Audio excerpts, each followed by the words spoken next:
Mr. Chairman, I requested that this meeting of the Board of Governors be convened in connection with my report entitled Verification and Monitoring in the Islamic Republic of Iran in light of United Nations Security Council Resolution 2231. My report on January 16th to the Board of Governors and in parallel to the Security Council confirmed that Iran had taken the actions specified in Annex 5 of the Joint Comprehensive Plan of Action. As a result, Implementation Day occurred on the same day. Iran had previously informed me that it would provisionally apply the additional protocol to its safeguard agreements with the agency, starting on Implementation Day, pending its entry into force. It will also fully implement the modified Code 3.1 of the subsidiary arrangements to its safeguards agreement. Verifying that Iran had completed the necessary preparatory steps was a complex and difficult task, carried out under intense time pressure.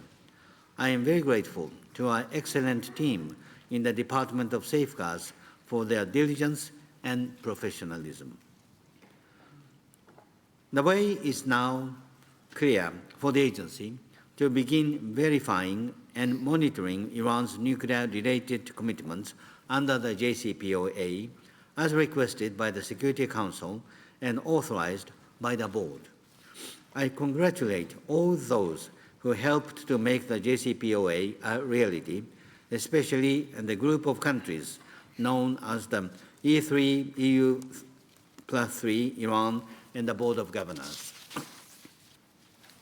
On Saturday, I had meetings in Vienna with EU High Representative Mogherini, US Secretary of State Kerry, Iranian Vice President Salehi, and Foreign Minister Zarif. On Monday, I had talks in Tehran with President Rouhani and again met Dr. Salehi and Dr. Zarif. All expressed their appreciation for the agency's major contribution on this issue.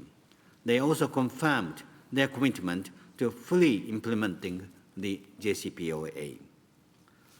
Mr. Chairman, as I informed the Board in December, implementation of the additional protocol and verification and monitoring of Iran's nuclear-related commitments under the JCPOA involve activities for which predictable funding is needed. I will soon issue a draft budget update for 2017 with estimates of the additional costs that need to be funded through the regular budget for that year. Highlights of the update were circulated yesterday. I am grateful to countries that have already made or pledged contributions, and I count on the support of all member states in ensuring predictable funding for this long-term verification and monitoring work. In order to discharge our new responsibilities, I plan to establish an office in the Department of Safeguards to take charge of our safeguards and verification and monitoring activities in Iran. This will replace the existing Iran task force. The change will not require any additional funding. Our verification and monitoring activities in connection with the JCPOA are exceptional. They do not set a precedent. Mr. Chairman, implementation of the JCPOA marks the beginning of a new phase in relations between Iran and the IAEA. We have come a long way since the agency first started considering the Iran nuclear issue in 2003. A lot of work has gone into getting us here.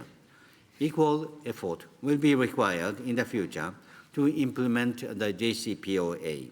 The IAEA is fully committed to playing its part. I am grateful for the support of the Board.